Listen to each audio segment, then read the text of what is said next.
Coming up on Cultural Capital, we visit the smash hit exhibition Francis Bacon, Man and Beast at the Royal Academy. Our thing of the week is a pile of iron filings, but special ones. And this week's 60-second film review is Red Rocket, the new movie by Tangerine and the Florida Project director Sean Baker.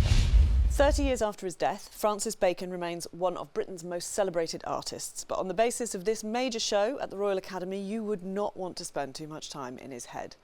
Francis Bacon, Man and Beast, looks at his work through the lens of his obsession with animals, the four-legged kind and the two-legged kind.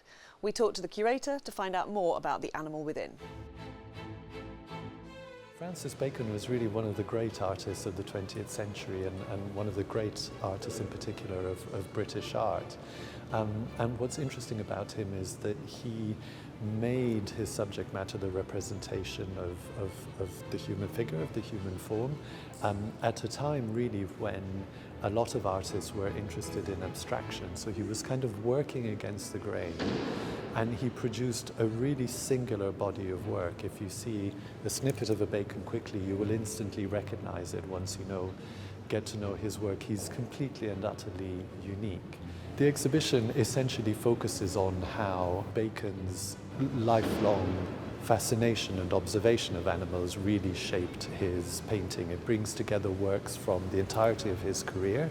The earliest work is from 1933, so very early on, even before he'd finally properly decided to become an artist. And the last from 1991 was the very final painting that he completed shortly before his death. Some of the very gestural quality, the way he builds up encrusted layers of paint.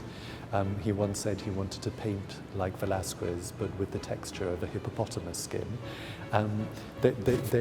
You experience them physically, and this was something that he was very much seeking to trigger in the kind of relationship that he has that we have with his work.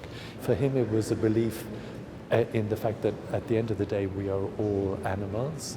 We are driven by animal instincts, by violence, by a kind of power play, by seeking a kind of ecstatic pleasure in terms of our sexuality, but that this is kind of rather buried beneath a thin veneer of civilization. And what he hoped with his paintings was to kind of provoke the senses, as he said once, to open the valve of feeling and to reconnect his viewers with in a way, the violence of contemporary life. I don't remember learning anything from fooling about in science class with iron filings, but it's possible I don't have the right kind of brain. Michael Faraday, on the other hand, figured out something very, very cool. Here's Thing of the Week.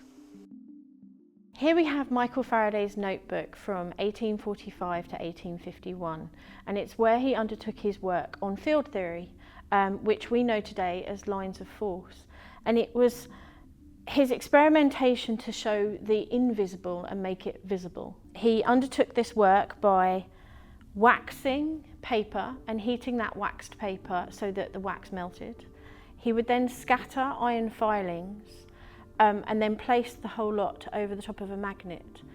And the poles of a magnet have these magnetic lines of force coming out from them.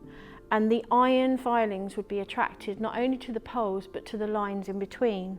As you can see within these drawings, when the wax dried, the iron filings were held in place, and they are in these circular patterns showing the lines of force coming out from the magnets. So Faraday's work on lines of force was the foundation of modern physics. Einstein's theory of relativity very much relies on lines of force. So it's a fundamental principle. This work is the fundamental principle of modern physics. Now it's 60-second film review. Mikey Saber is a washed-up porn actor returning home to his estranged wife and her mother in the industrial port of Texas City. It quickly becomes clear that even in the town that helped to vote in the biggest braggart in politics, literally no one is pleased to see Mikey. Played by Simon Rex, he is a raggedy hustler, constantly getting himself into trouble, but somehow nothing is never his fault. He takes responsibility for nothing, but claims credit for everything. He doesn't listen, but he loves to talk about himself. He's the kind of creep who takes advantage of vulnerable idiots and picks up a 17-year-old waitress in a donut shop. That waitress, Strawberry, played with dazzling luminosity by Susanna Son, gives this man-child a new lease of life for a while, but crucially stops short of absolute redemption. The performances are stellar, it's very funny, and even though I was furious that I'd spent 2 hours in the company of this bellend, the more I think about Red Rocket, the more I like it. You're never invited to judge him for his porn past. It's the fact that he's an almost irredeemable douchebag that gets you. For more great stuff to see and do in the capital this week, go to the Evening Standard on TikTok and ES Culture on Instagram. See you next week.